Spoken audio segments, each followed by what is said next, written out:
Ayat 2 menyebutkan, kami menciptakan manusia dari nutfatun namsyat, 1 menit kuantitas dari cairan campuran, yaitu sperma dan sel telur. Keduanya dibutuhkan untuk pembuahan. Quran menggambarkan berbagai tahapan embriologi dengan sangat detail, yang mana telah ditunjukkan melalui slide Dr. William Campbell. Beliau membantu saya menjelaskan topik ini. Ini dijelaskan surat Mukminun 23 ayat 12-14. Yang artinya, kami telah menciptakan manusia dari nutfah, 1 menit kuantitas cairan, dan meletakkannya dalam karakimakin, sebuah tempat yang aman. Lalu, kami mengubahnya menjadi alaqah, lintas seperti substansi, sesuatu yang lengket, gumpalan darah beku. Lalu mengubah alaqah itu menjadi mudghah, kunyahan seperti gumpalan. Kemudian, kami mengubah mudghah menjadi izama, tulang. Lalu menyelimuti tulang itu dengan leham daging. Dan kami menjadikan makhluk baru, Maha Besar Allah yang merupakan sebaik-baiknya pencipta. 3 ayat Quran ini menjelaskan berbagai tahapan embriologi dengan sangat detail. Pertama, nutfah ditempatkan di tempat yang aman dan diubah menjadi alaqah. Alaqah mempunyai 3 arti. Pertama, sesuatu yang lengket. Dan kita tahu kalau pada tahap awal, embrio menempel pada dinding uterus dan akan terus lengket sampai akhir. Kedua, yaitu lintah, seperti substansi. Seperti yang tadi saya sampaikan, embrio mulanya memang mirip lintah. Selain mirip, embrio juga berperilaku seperti lintah. Ia mendapat suplai darahnya dari ibunya, seperti halnya makhluk penghisap darah. Dan arti yang ketiga, yang tadi telah membuat Dr. William Campbell keberatan, yaitu arti yang benar, gumpalan darah beku. Dan karena itulah Quran memiliki kesalahan ilmiah. Tapi dengan berat hati harus saya katakan bahwa apa yang dikatakan oleh Dr. William Campbell itulah yang salah. Quran tidak salah, dia yang salah. Tapi mungkin saja saya cukup mengerti karena Dr. William Campbell kurang mengerti tentang Quran. Jadi dia yang salah. Karena saat ini, detik ini, setelah kemajuan embriologi, bahkan Dr. Keith Moore mengatakan mulanya embrio selain mirip lintah juga mirip sekali dengan gumpalan darah beku. Karena pada awal pertumbuhannya, yaitu tahap alaqah 3 hingga 4 minggu, darah dibekukan dalam tempat tertutup. Dan Dr. William Campbell mempermudah saya dengan menunjukkan slide-nya. Mungkin sulit untuk Anda menerimanya, tapi memang ini slide yang ditunjukkannya. Persis seperti yang dikemukakan oleh Profesor Keith Moore, terlihat seperti gumpalan beku, di mana darah dibekukan dalam tempat tertutup dan saat embrio berumur 3 minggu, sirkulasi darah tidak dapat terjadi. Tapi nanti hal itu dianggap sebagai kemunculan darah beku. Dan jika Anda mengamati ikhtisarnya, yaitu setelah aborsi terjadi, Anda akan melihat seperti gumpalan beku. Hanya perlu 1 kalimat untuk menjawab semua pertanyaan tanpa bukti dari Dr. William Campbell, yaitu tahapan-tahapan yang dijelaskan dalam Quran hanya berdasarkan penampilan. Penampilan. Sekali lagi penampilan. Pertama, yaitu penampilan dari alaqah, yang merupakan lintas seperti substansi juga gumpalan darah beku. Dr. William Campbell benar saat mengatakan, ketika beberapa wanita datang dan meminta tolong pindahkan gumpalan beku itu tidak seperti gumpalan beku. Dan tahapnya berdasarkan pada penampilan, dan juga sesuatu yang sangat lengket sekali. Kemudian Quran mengatakan kami mengubah alaqah menjadi mudghah. Profesor Keith Moore mengambil segel plastik dan menggigit dengan giginya untuk membuat alaqah itu seperti mudghah. Gigi dianggap sebagai somite. Dr. William Campbell mengatakan, saat alaqah menjadi mudghah, sifat lengketnya masih ada. Itu hanya sampai usia 8 bulan. Jadi, Quran salah. Saya telah katakan pada Anda tadi, Quran menggambarkan penampilannya saja. Bentuk mirip lintah dan mirip gumpalan beku diubah menjadi kunyahan seperti penampilannya. Dan terus lengket sampai akhir. Tidak ada masalah.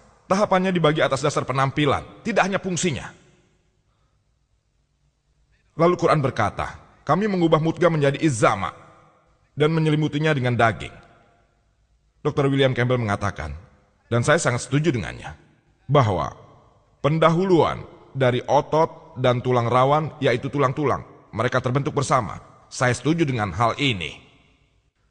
Saat ini kita mengetahui kalau pada awal pembentukannya, otot dan tulang terbentuk bersama antara hari ke-25 dan ke-40, yang disebut Quran dengan tahapan mudghah. Namun mereka belum berkembang. Nanti, di akhir minggu ke-7, embrio mulai terlihat seperti manusia. Lalu tulang-tulangnya pun terbentuk.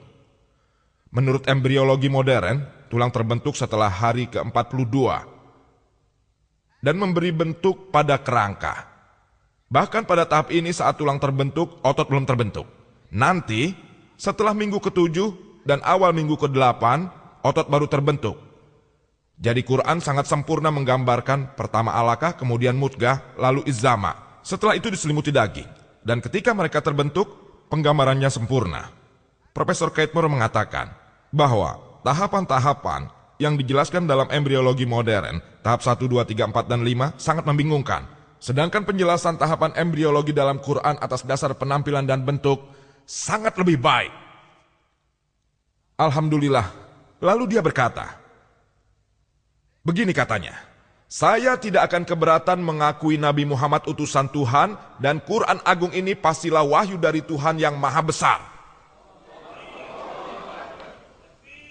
Disebutkan dalam surat An-Nisa, ke-4 ayat 56, yang menyampaikan tentang rasa sakit. Sebelumnya para dokter berpikir kalau hanya otaklah yang dapat merasakan sakit.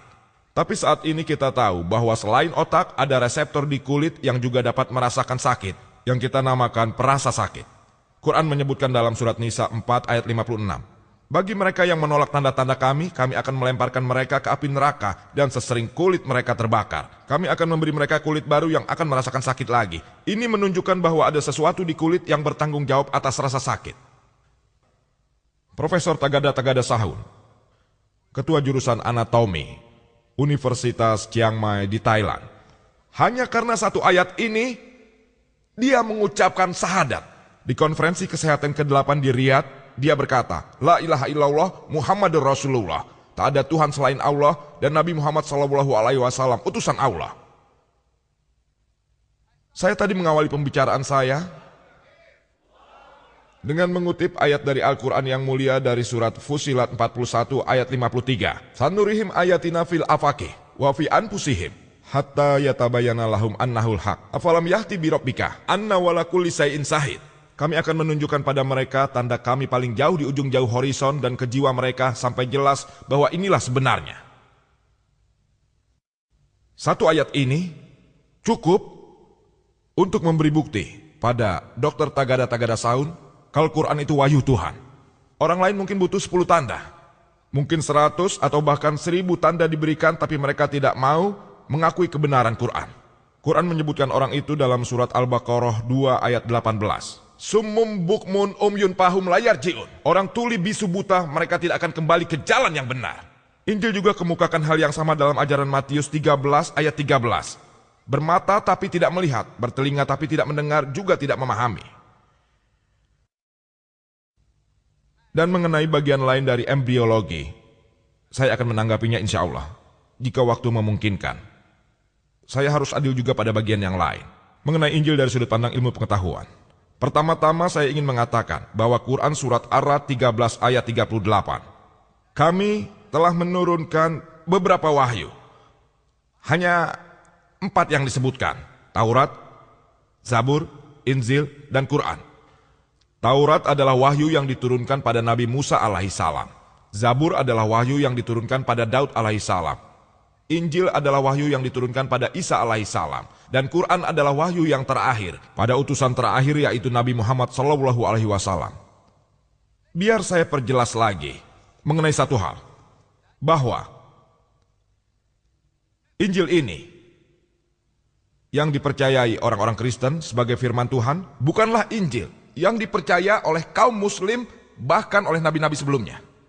Injil Kristen ini mungkin saja mengandung firman-firman Tuhan, tapi juga mengandung perkataan nabi-nabi dan juga perkataan ahli sejarah. Semuanya serba tidak jelas dan semraut dan sama sekali tidak ilmiah.